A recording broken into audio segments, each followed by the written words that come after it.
Hello, मेरा नाम अर्नव पांडे है और ये मेरी साइंस सीरीज़ का सबसे पहला वीडियो है। इस वीडियो के अंदर मैं लाइट और रिफ्लेक्शन को कवर करूँगा। तो लाइट और रिफ्लेक्शन में काफ़ी टॉपिक्स आ जाते हैं और मैं पहले बताता हूँ कि ये टॉपिक्स कौन से हैं। तो सबसे पहले हम डिस्कस करेंगे light reflection and reflective surfaces के बारे में। उसके बाद angle of incidence and angle of reflection के बारे में बात करेंगे। तीसरा कॉन्केव एंड कॉन्वेक्स मिरर्स। चौथा कॉन्केव एंड कॉन्वेक्स लेंसेज। और आखिरी में हम लाइट डिस्पर्जन और प्रिज्म्स के बारे में बात करेंगे। तो चलिए स्टार्ट करते हैं। तो लाइट के बारे में सबसे पहले सबसे ज़रूरी चीज़ जो हमको समझनी होगी कि light always travels in a straight line. इसको समझने के लिए एक बहुत ईजी एग्जांपल देते हैं। सपोज अब मानिए कि ये कोई एक ऑब्जेक्ट है जिसको मैं देख सकता हूँ। अगर मैं उसको एक पाइप के अंदर से देखूंगा तो मुझे वो ऑब्जेक्ट आसानी से दिखेगा। आप ये खुद भी टेस्ट कर सकते हैं, तो उसके थ्रू मुझे आसानी से दिखेगा।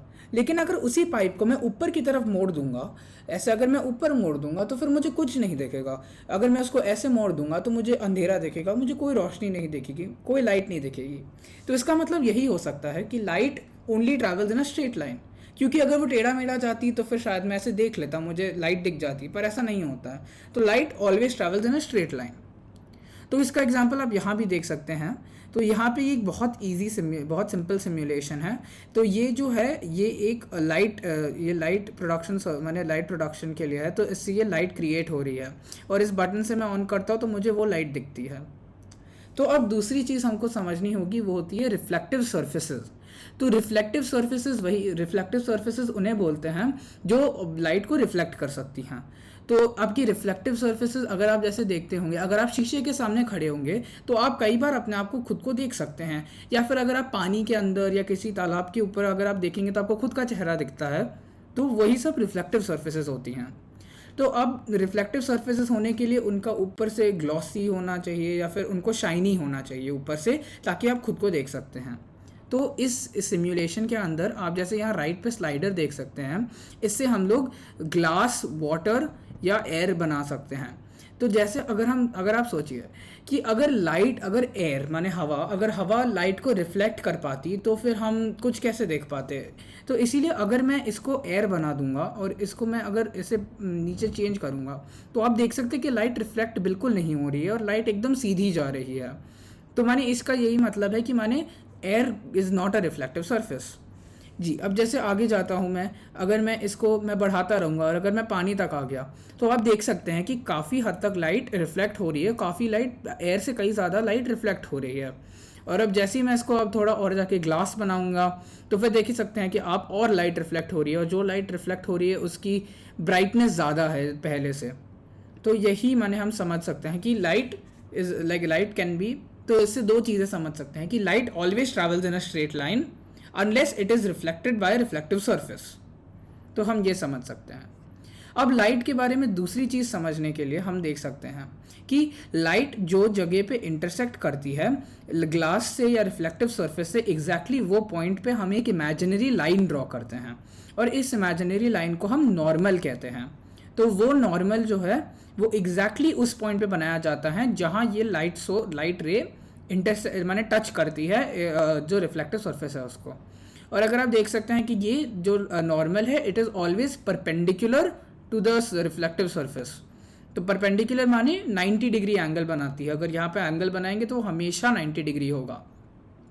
तो माने इससे हम क्या समझ सकते हैं कि अगर आपको शायद दिख भी रहा होगा कि अगर मैं इसमें एंगल्स दिखाऊंगा सिमुलेशन के अंदर तो आप देख सकते हैं कि ये एंगल नॉर्मल का left side is equal to the angle normal का राइट साइड, जो रिफ्लेक्टिव रे से बन रहा है और इस रे से बन रहा है।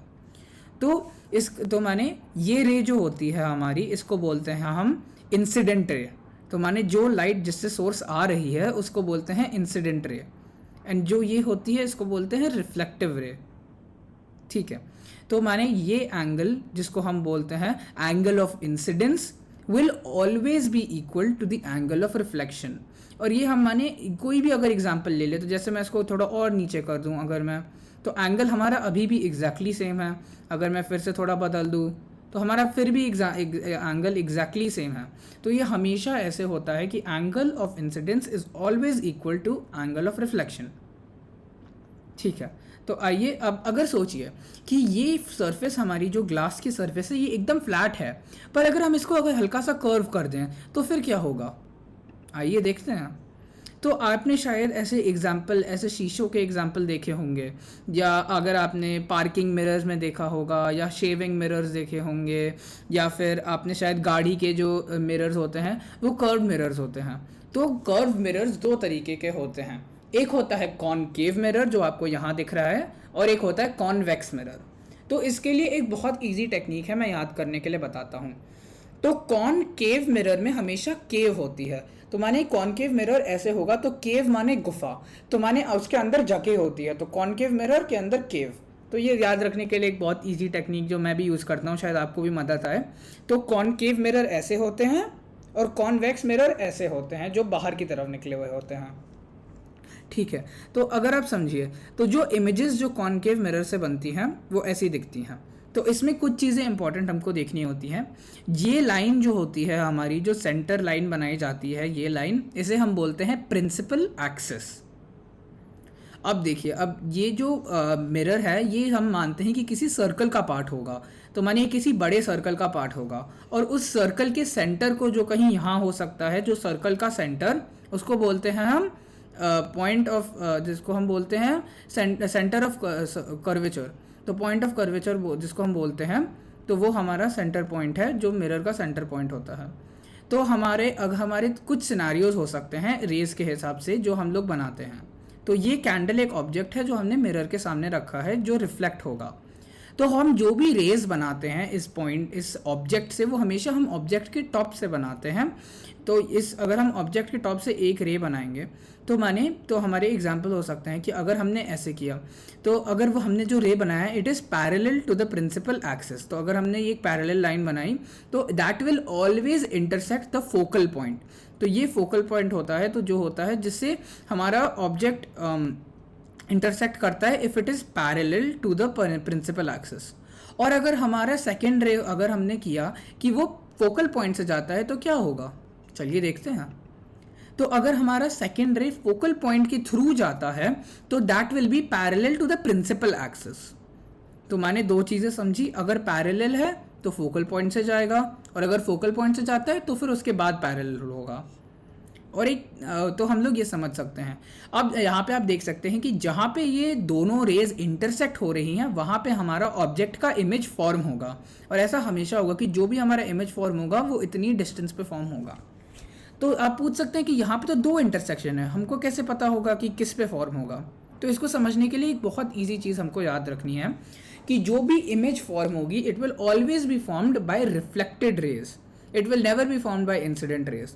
तो यहाँ पे हम देख सकते हैं कि ये तो रिफ्लेक्टेड रे है, क्योंकि यहाँ पे ये रिफ्लेक्टिव सरफेस पे लग के यहाँ रिफ्लेक्ट हो रही है, पर ये रे इंसिडेंट रे है, मानिए कि सीधे हमारे सोर्स से आ रही है, तो ये रिफ्लेक्टेड रे नहीं है, ये है रिफ्लेक्टेड रे। तो हमारा इंटरसेक्शन पॉइंट हमेशा ये होगा। तो अगर हम लोग डिस्टेंस को ऊपर नीचे करेंगे, तो अगर हम लोग फोकल हमने हाइट को ऊपर नीचे करेंगे तो हमारा ऑब्जेक्ट का भी, इमेज का भी हाइट ऊपर नीचे होगा। तो हम इससे क्या देख सकते हैं कि हमारी जो इमेज है वो हमारी इन्वर्टेड होगी, माने अपसाइड डाउन होगी या उल्टी होगी। हमारी इमेज इन्वर्टेड इमेज होगी, और हमारी इमेज हम क्या देख सकते हैं, अगर हम हाइट ऊपर नीचे करेंगे तो हम देख सकते हैं कि ओरिजिनल ऑब्जेक्ट से हाइट हमेशा छोटी होगी, तो the height will always be diminished, माने छोटी। तो हमारी इससे दो कैरेक्टरिस्टिक्स हमको मिल सकते हैं about the nature of the image, कि the image will always be diminished and the image will always be inverted. तो हम लोग ये कॉन्केव मिरर की कैरेक्टरिस्टिक्स हम लोग समझ सकते हैं। अब आइए हम लेंसेज के बारे में बात करते हैं। तो लेंसेज के भी दो टाइप्स होते हैं, एक लेंस होती है कॉन्वर्जिंग लेंस और एक लेंस होती है डाइवर्जिंग लेंस। तो हम लोग इस सिमुलेशन में बस देख सकते हैं कि हमारी जो ऑब्जेक्ट से रेज है वो उसको दिखाता है। तो कॉन्वर्जिंग लेंस हमारी क्या होती है कि इस लेंस से जब बाहर निकलेगा, जब रेज जो निकलेंगी वो हमेशा कन्वर्ज करेंगी। कन्वर्ज करना माने पास आएंगी या एक दूसरे से इंटरसेक्ट करेंगी, और डाइवर्जिंग होता है माने एक दूसरे से अलग जाना। तो कन्वर्जिंग लेंस से जो रिफ्लेक्टेड रेज आएंगी वो कन्वर्ज करेंगी, एक दूसरे के पास आएंगी, और डाइवर्जिंग से एक दूसरे से दूर जाएंगी। तो इसका एग्जाम्पल आप देख सकते हैं कि हमारी जो हम लोग अगर एक रे दिखाते हैं, तो फर्स्ट रे हमारी जो जाती है वो हमारी पैरेलल होती है प्रिंसिपल एक्सिस। तो जैसे हमारे कॉनकेव मिरर के रूल्स थे वैसे ही हमारे कॉन्वर्जिंग लेंस के रूल होते हैं। तो अगर हमारा ray parallel to the principal axis है तो वो इधर के फोकल पॉइंट से जाएगा। लेकिन राइट साइड फोकल पॉइंट क्यों होगा अगर आप सोच रहे होंगे, तो ये इसीलिए क्योंकि ये एक लेंस है, और लेंस का मतलब है कि ये दोनों तरफ से ट्रांसपेरेंट है। एक मिरर केवल एक तरफ से रिफ्लेक्ट करता है, लेकिन एक लेंस ट्रांसपेरेंट होती है और वो दोनों तरफ से रिफ्लेक्टिव सरफेस होती है, वो ट्रांसपेरेंट होती है। तो उसके थ्रू जो हमारी रेज होती है उसके थ्रू जाती हैं और ये हमारा फोकल पॉइंट पे इंटरसेक्ट करती हैं। अगर हम दूसरा रे बनाएं जो हमारे फोकल पॉइंट से लेफ्ट साइड के फोकल पॉइंट से जाएगा, तो that will be parallel to the principal axis. तो सेम ही रूल हुआ हमारा फिर से कि फोकल पॉइंट से जाएगा तो पैरेलल होगा। पर एक तीसरा सिनेरियो हमारा यहाँ होता है, जो अगर हमारे लेंस के सेंटर से अगर हमारा एक रे जाएगा टॉप ऑफ द ऑब्जेक्ट, तो वो एकदम सीधा डायरेक्शन में जाएगा, उसको फर्क नहीं पड़ेगा। तो क्योंकि वो रिफ्लेक्ट होकर कहीं और जा ही नहीं सकता है, क्योंकि वो सीधा जाता रहेगा। तो आप फिर से देख सकते हैं कि यहाँ पे हमारे जहाँ इंटरसेक्ट हो रही हैं तीनों रेस, वहीं पे हमारा इमेज फॉर्म हो रही है। और यहाँ पे आप फिर से देख सकते हैं कि माने हमारी जो इमेज फॉर्म हो रही है दैट इज अगेन डिमिनिश्ड माने छोटी है, और इन्वर्टेड माने उल्टी है। तो ये हम समझ सकते हैं। तो अगर मैं इसका हाइट ऊपर नीचे करूँ तो आप फिर से तब भी देख सकते हैं कि सारी प्रॉपर्टीज हमारी सेम रह रही हैं। इट इज़ छोटा एंड इट इज़ उल्टा। तो अब अगर हम डाइवर्जिंग लेंस को देखें, तो हम डाइवर्जिंग लेंस का मतलब मैंने समझाया था डाइवर्जिंग एक दूसरे से दूर जाना। तो हम इसमें देख सकते हैं, तो अगर हमारा जो इसमें कुछ थोड़ी चीज़ें अलग होती हैं, तो डाइवर्जिंग माने दूर जाती हैं। तो क्योंकि लेंस का शेप ऐसा होता है कि ये रेज दूर जाती हैं, तो अगर हमारा रे पैरेलल है प्रिंसिपल एक्सिस से तो डाइवर्ज होंगी रेज, तो वो दूर जाएंगी। तो माने ये फोकल पॉइंट से इंटरसेक्ट नहीं होंगी, लेकिन हमारा रूल है कि हमको उसको इंटरसेक्ट करवाना है।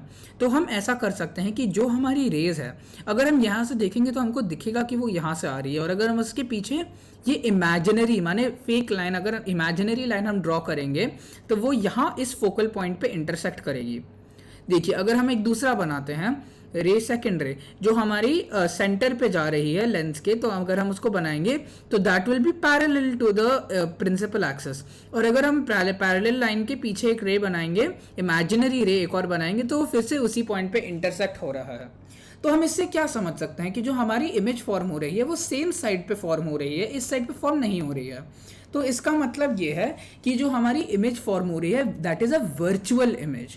वर्चुअल इमेज माने it is not a real image, माने वर्चुअल माने जो हमारी सेम साइड पे फॉर्म होती है। तो इसके हम कैरेक्टरिस्टिक्स क्या देख सकते हैं कि वो ये इमेज फिर से डिमिनिश्ड है, माने जो साइज है उसका छोटा है, तो इट इज़ डिमिनिश्ड, पर इट इज़ नॉट इन्वर्टेड, तो माने इट इज़ अपराइट, माने सीधा है, उल्टा नहीं है ये इमेज।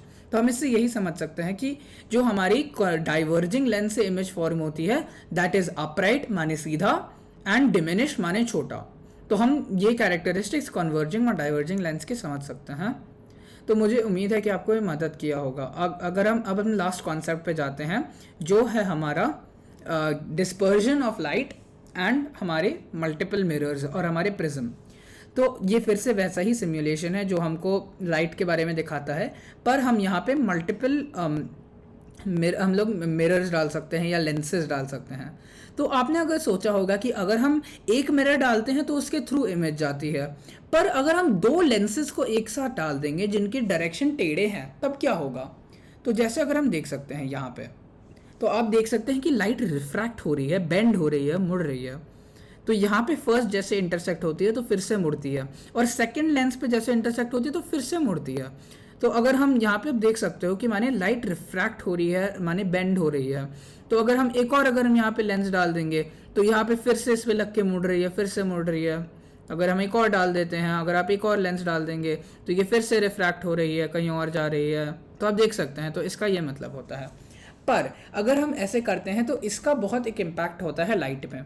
तो शायद आपने ये पहले पढ़ा होगा, अगर नहीं पढ़ा है तो लाइट का कलर जो होता है वो वाइट कलर होता है, हम लाइट को वाइट लाइट बोलते हैं।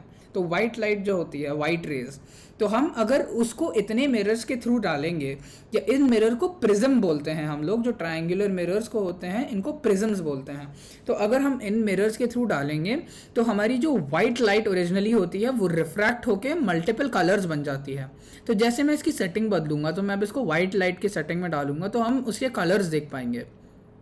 तो जैसे आप देख सकते हैं कि ओरिजिनली ये वाइट लाइट होती है, पर जैसे ये रिफ्रैक्ट होती है इसके कलर्स दिखने लगते हैं, तो हम लोग को लाइट के कलर्स दिखते हैं। तो लाइट को हम लोग जो लाइट होती है, it is made up of 7 different colour जिनको वेव्स बोलते हैं, हम वेव लेंथ्स होती हैं इनकी। तो light is made of 7 different colours. तो माने जब हम लोग इतने प्रिज्म्स के थ्रू डालते हैं तो वो कलर्स हम लोग को रिफ्रैक्ट हो जाते हैं और हम लोग को वो कलर्स अलग से दिखाई देते हैं, वाइट लाइट के फॉर्म में नहीं दिखाई देते हैं। तो आपको जैसे दिख भी रहा होगा कि ये रेनबो के कलर्स होते हैं, जो होते हैं हमारे violet, indigo, blue, green, yellow, orange और रेड। तो हमारे जो ये 7 कलर्स होते हैं, तो हम लोग के राइट रिफ्रैक्ट होने की वजह से हम ये देख सकते हैं। और यही इसी की वजह से जब भी आप रेनबो को देखते हैं तो यही होता है रेनबो में। और ऐसे ही लाइट हमारी जो होती है, लाइट रिफ्रैक्ट होती है और हमको वो रेनबो के फॉर्म में दिखाई देती है। तो आज के लिए मेरे पास इतना ही है। तो मुझे उम्मीद है कि आपको ये लाइट और रिफ्लेक्शन के बारे में वीडियो ने थोड़ी मदद की होगी। ये दोनों सिमुलेशन जितने भी मैंने यूज़ किए हैं आज, मैंने ये वीडियो के डिस्क्रिप्शन में मैं डालूंगा।